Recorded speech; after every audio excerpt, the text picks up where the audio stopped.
Les gens qui encouragent la polygamie. Le premier polygame, c'était pas Abraham. Le premier polygame, c'était le fils de Caïn. Et vous voyez d'où vient la polygamie? De Caïn. De Caïn le maudit.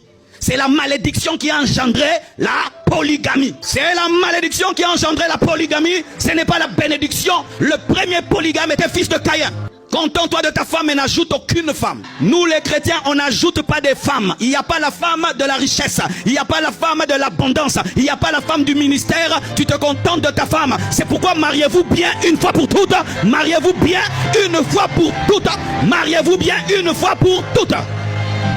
Hey, dernièrement j'écris sur internet parce qu'on parle d'internet. Sur internet, tout le monde est devenu intelligent. Et un secret, quand tu écris sur internet, il ne faut pas trop discuter avec les gens. Peut-être c'était un petit garçon de 12 ans.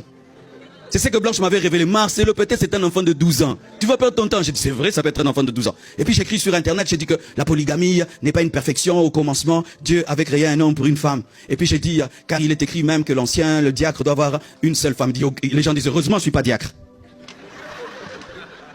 Pasteur, tu as bien dit les diacres. Moi, je ne suis pas diacre. Les fils de Caïn, ils aiment les femmes. Message, frère. Il y a quelqu'un qui a battu ses records. Salomon, il a dit, vanité de vanité. Lorsque tu commences une chose et tu dis c'est lui qui l'a faite mieux que toi, il s'appelle Salomon. À la fin, il dit 0, 0, 0. Alors ne commence pas parce que ça finit par 0. Le Seigneur permet l'émergence. Que tu te rappelles que tu es le deuxième Salomon. Que tu te rappelles que voilà, Salomon a existé, il avait beaucoup de femmes. Toi aussi tu peux prendre. Dans la vallée, est-ce que toi tu pensais même à une femme? Est-ce qu'une femme pouvait même te regarder d'abord? Ne fais pas semblant, donne-moi un amen. Tu as oublié, hein? Frère, tu as oublié les types de pantalons que tu mettais, tu as oublié? Toi-même tu regardes le pantalon, tu te poses la question, c'est mon pantalon ou c'est pas mon pantalon? Mais quand Dieu commence à te faire un peu de bien, tu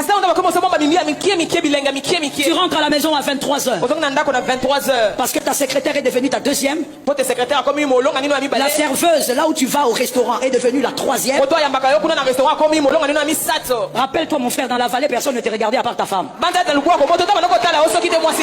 Répète ça. Des fois mon frère, il faut apprendre un peu à regarder vers l'arrière. Parce que Dieu t'a amené juste un peu de promotion. Dieu a permis l'émergence. Non, c'est fini, ta foi n'est pas solide. Tu dis, n'est-ce pas que c'est dans la Bible? N'est-ce pas que Salomon, David, l'homme selon le cœur de Dieu, il a fait beaucoup de femmes. Toi tu es roi.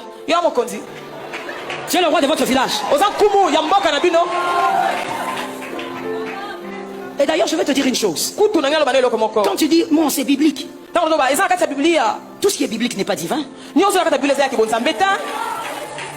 Tout ce qui est biblique n'est pas divin. Le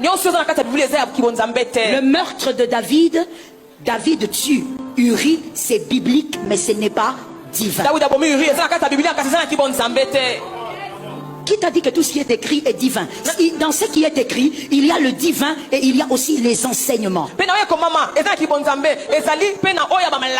Parce que le meurtre de David est biblique. Toi tu veux aussi aller tuer quelqu'un? La polygamie de ces hommes, c'est biblique, mais c'est divin. Si c'était divin, en Genèse, Adam aurait vu deux femmes. Donne-moi un amen là derrière. Il n'y avait pas de femmes. Viens s'il te plaît mon frère. Il n'y avait pas de femmes en Genèse. Il y avait une seule. La Bible dit, la femme vient d'où? De la côte. Tenez votre côte s'il vous plaît. Aidez-nous. Vous en avez combien? Non, je veux attendre d'abord. Essayez seulement, essayez. Même si on ne peut pas tout compter, mais vous, je suis sûr que vous arrivez quand même à toucher. Combien de côtes vous avez? Au toucher seulement. On n'est pas ici pour répondre comme des médecins. On veut seulement savoir au toucher, il y a combien de côtes? Combien? Il dit 6. Je croyais que tu avais une seule côte. Non. Tu n'as pas une seule côte. Bon, que l'assemblée maintenant nous aide. Il y a combien de côtes? À gauche, à droite. Ça fait combien de côtes? Dieu a utilisé combien? Pourquoi il n'a pas utilisé les autres? Il n'y avait pas de déficit en côte. Dieu n'a pas pris un seul seulement parce qu'il n'y avait qu'une seule côte. Non. Il a pris une côte. Il a laissé les autres.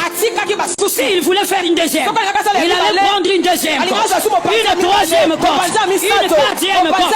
Mon frère, sors de la polygamie, sors de l'impudicité, sors de l'impudicité, sors de l'adultère, sors de l'adultère. In the name of Jesus, sors de l'adultère. Pourquoi? Tu veux justifier le mal parce que Dieu t'a donné un peu de faveur?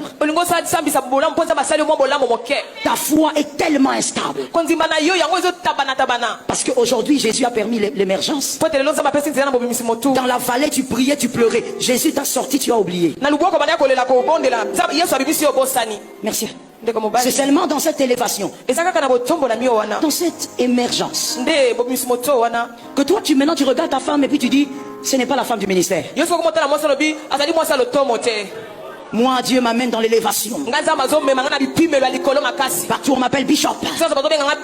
Ça, ce n'est pas la femme du ministère. La femme du ministère d'abord, elle est comment?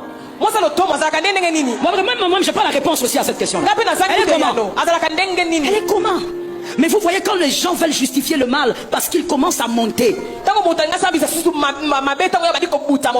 tu regardes ta femme, tu dis, non, moi je vais changer.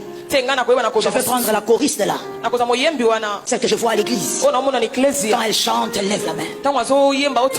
Puis le mariage n'est pas une affaire de larmes dans les cultes, le mariage est une affaire de caractère.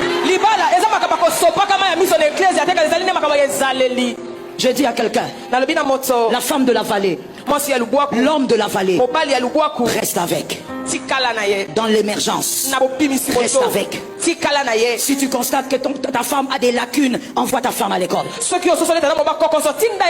Tu constates que ton mari a quelques lacunes, envoie ton mari. De toutes les manières, une fille qui arrête d'apprendre est une fille qui commence à se mourir.